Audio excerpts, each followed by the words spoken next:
Awesome. I'm all about happy and better. Doesn't get any better than that. I am Jan McDowell.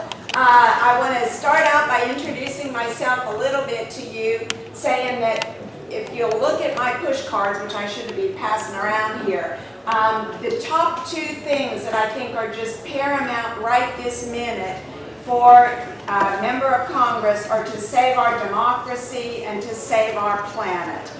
Just like Heather was talking about, the disaster that we've been looking at in Washington certainly points to the fact that our democracy is hanging by a thread and it needs saving.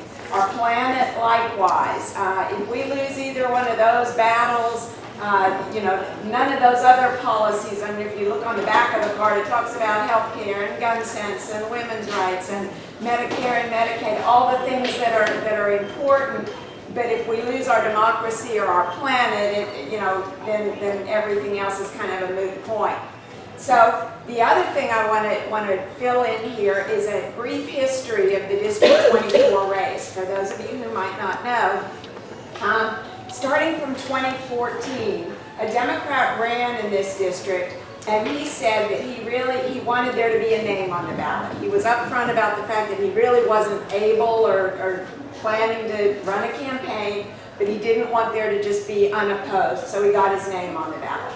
He lost by 32 points. So I figured that's kind of the baseline of where we started from. That is about as red and Republican as a district can get with a 32-point spread. So I got in 2016 when nobody else was foolhardy enough to step up and say they'd do it. I said, I'll do it. We had a small budget, we worked hard, we lost by 17 points, which is still not close, but that gap had been cut just about in half from what it had been 2 years earlier. 2018, I was the nevertheless she persisted candidate. We worked so hard. Many of you helped, and thank you very much. And by golly, we got within 3 points of winning this district. People were stunned. I mean, it was a total new horizon for District 24.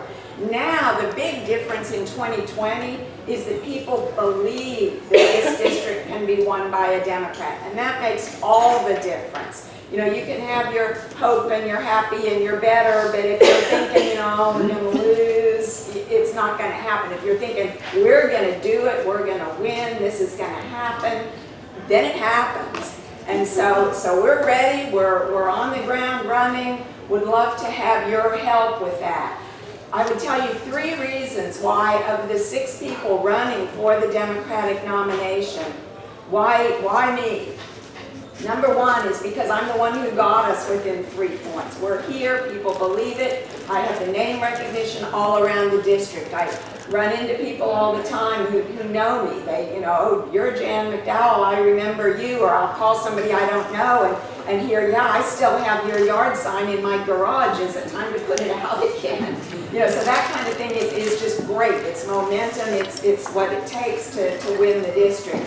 Number 2, I'm a CPA, which I think is a skill set that they are clearly in need of in Washington. Very, very lacking in that.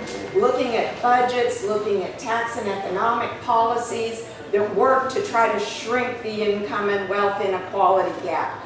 After we save our democracy and save our planet, or, at the same time, that is a huge systemic problem in our country. The haves and the have-nots, and that gap just keeps getting bigger and bigger. That's not healthy, it's not sustainable, and it's just flat not right.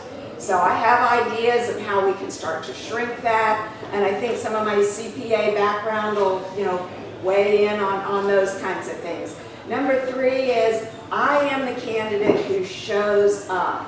I'm at the women's marches, the climate strikes, the workers' rights rallies, the peace marches, no war with Iran, the workers' rights. I picketed out in front of the American Airlines headquarters with the Sky Chefs, their catering arm. The sign said, "One job should be enough." I'm now a member of it's a group called TERA, the Texas Alliance for Retired Americans. And they are seeing me, showing up, and it's when I go to these events all over the place all the time, and I've been doing it for over 4 years now, and that's kind of been just what I do.